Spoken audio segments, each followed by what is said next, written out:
বিয়ের দিন সকালবেলায় আমি জানি না কেন প্রত্যেকটা মেয়েরই হয়তো এই দিনগুলো এই সময়গুলো ফেস করতে হয়, আর এই সময়গুলো চলে গেলে আর হয়তো কখনোই ফিরে আসবে না। এগুলো কিন্তু একটা স্মৃতি হিসেবে থেকে যায়।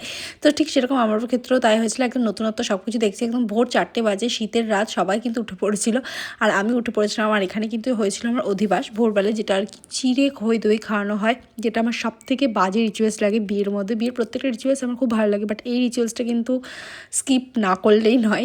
যাই হোক, ভোরবেলায় উঠে ওই চিড়ে খই দই খাওয়া আর মানে কি বলবো, ঠান্ডা জলে স্নান করা, দুটো একই ব্যাপার, মানে এত বিরক্তিকর একটা ব্যাপার। যাই হোক, এখানে যেহেতু রিচুয়ালস আমাকে মানতেই হবে, তাই এখানে হচ্ছে আমার কাকি আশীর্বাদ করে নিচ্ছিল। আর এখানে কিন্তু তারপরে আমাকে মাখিয়ে খাইয়ে দেবে চিড়ে খই দই। আর এই ফেব্রুয়ারি 6 তারিখে কিন্তু প্রচুর বিয়ের ডেট ছিল, সেই এক অন্যরকম কাহিনী হয়েছিল। সবটাই তোমাদের সাথে শেয়ার করব, একটু একটু করে সবটাই শেয়ার করব। এখানে কিন্তু সবাই আশেপাশে বসেছিল, অনু, নন্দিতাদি, আরও অনেকেই ছিল যাদের আমি ভিডিও ক্লিপে নিতে পারিনি, কারণ ভিডিওটা আমি না ওরা করছিল, সেই জন্য আর কি। তাই আমি বলছিলাম যে একটু অল্প করে দাও, আমি এতটা খেতে পারবোই না, কিন্তু সবটাই নাকি খেতে হয়, এটা নিয়ম। তাই অনেক কষ্টে পুরো খই দইটাই খেলেও, বাট আমার পক্ষে ওই মিষ্টিটার খাওয়াটা সম্ভব হয়নি।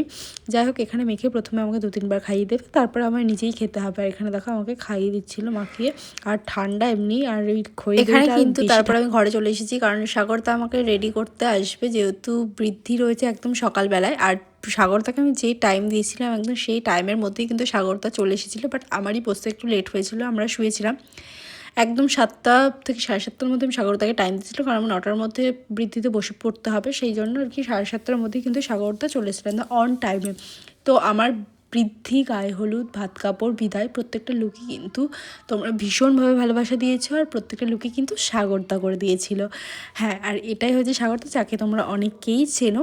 আর এখানে সাগরদা বলছে এত ঠান্ডা, দেখো আমি কতগুলো সোয়েটার পরেছি, আর এখানে তো ঘুম থেকেই উঠতে পারছে না, এ তো অলরেডি ঘুমিয়েই রয়েছে, মানে এখনও উঠতে পারেনি বিছানা ছেড়ে। আমি বলছি ও, ওটার মধ্যেই কিন্তু একটা আলাদা এক্সাইটমেন্ট কাজ করছিল। যাই হোক, এখানে হচ্ছে বলছিল যে আমার খুব এক্সাইটেড যে তোর বিয়ে বলে কথা। তো আমি তো ভীষণই এক্সাইটেড যে কেমন হবে বৃদ্ধির লুকটা, ঠিক যেরকম আমি চেয়েছিলাম সেরকম হবে কি না। তো এখানে কিন্তু মেকআপ আমার স্টার্ট হয়ে গেছিলো, আর এদিকে তাড়াহুড়ো দেওয়া শুরু গেছে, যেটা একটা বিয়ে বাড়িতে হয় যে সাজতে বসলে এ আসবে ও আসবে। আর স্বাগতার সাথে কাজ আমার এই ফার্স্ট টাইম, না কাজ বলবো না, মানে স্বাগতার সাথে দেখা বা মিট বা সাজানো, যেটাই বলো, ফার্স্ট টাইম না, বহুবার হয়েছে। সাগরদা এত আড্ডা মারে, এত ভালো, এত ফ্রেন্ডলি, যার জন্য আমি সাগরদাকেই বারবার চুজ করি।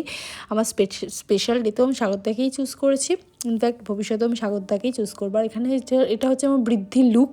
আমার বৃদ্ধির লুকটা কেমন লেগেছে তোমরা কিন্তু অবশ্যই কমেন্ট করে জানিও। আর বৃদ্ধির শাড়িটা, যেটা জন্য ইনবক্স কিন্তু পুরো ভরিয়ে দিয়েছে যে দিদি শাড়িটা কোথা থেকে নিয়েছে। আরে দাঁড়াও, তোমাদের বলবো না কাকে বলবো। আমি একটু অন্যরকম টাইপের শাড়ি চেয়েছিলাম, সবাই কিন্তু এখন দেখছি বৃদ্ধির সাব্বিসাচি বর্ডারের যে শাড়িগুলো হয় ওগুলোই কিন্তু পরছে, বাট আমি যেহেতু একটু অন্যরকম চেয়েছিলাম, লুকটা একটু অন্যরকম চেয়েছিলাম, সেক্ষেত্রে এই শাড়িটা একদম বেস্ট ছিল, এবং পরেও কিন্তু ভীষণই কমফোর্টেবল, একদম কটনের ছিল, যেটা আমি কালাঙ্কৃতা থেকে নিয়েছিলাম। তোমরা চাইলে ওই পেজ থেকে গিয়ে নিতে পারো, একদম স্ক্রিনশট মেরে তোমরা ওখান থেকে কিন্তু অর্ডার করলে পেয়ে যাবে। ভীষণই সুন্দর ছিল শাড়িটা।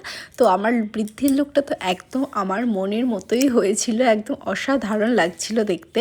আমি জানি না তোমাদের কেমন লাগছে, একটু কমেন্ট করে জানিও। আমার তো ভীষণই পছন্দ হয়েছে। থ্যাংক ইউ সাগরদা, আমার স্পেশাল ডেটটাকে আরও সুন্দর, আরও স্পেশাল করে দেওয়ার জন্য। আর এখানে কিন্তু চলছিল আমার ফটোশ্যুট, মানে ভিডিও শ্যুট চলছিল, আর এগুলো করে করে আমি অভ্যস্ত, তাই খুব একটা ইউনিক কিছুই লাগছিল না। আর এখানে ফাইনালি আমার বৃদ্ধি হবে, কারণ অনেকটা লেট হয়ে গেছিলো, 10টা বেজে গেছিলো। আর এখানে কিন্তু বৃদ্ধি করছিল আমার বাবা, এটা হচ্ছে আমার বাবা, আর ওটা হচ্ছে বম্মা, আর ক্যামেরাম্যানও চলে এসেছিলো। আর কাজ করে ওটা কেমন লাগছে অবশ্যই জানিও। আমি আর সবার প্রথম যেটা আমার করেছি সেটা হচ্ছে মাকে আশীর্বাদ করে আমি সমস্ত কাজ করেছি। আজকের দিন হয়তো মানে মা থাকলে হয়তো খুবই ভালো হতো, মা খুবই খুশি হতো। যাই হোক, সে যেখানে আছে যেন ভালো থাকে। আর আমার বৃদ্ধির লোকটা কেমন লাগছে অবশ্যই কমেন্ট করে জানিও। তারপরে এখানে কিন্তু আমার শ্বশুরমশাই, আমার কাকা এবং আমার ননদের শ্বশুর সবাই কিন্তু আস্তে আস্তে আশীর্বাদ করে নিল আমাকে, এবং দিনটা খুবই হেক্টিক ছিল এবং খুবই এনজয় করেছি আমি বিয়েটাকে ভীষণ ভালোভাবে। আর এটা ছিল আমার কাকা। তারপরে কিন্তু আমার বাবা আমায় আশীর্বাদ করেছিল, কারণ ওইদিকে আবার গায়ে হলুদের জন্য লেট হয়ে যাচ্ছিলো, ওরা জল ভরতে যাবে তাই। তো বৃদ্ধির লুকের ভিডিওটা কেমন লাগলো অবশ্যই কমেন্ট করে জানিও।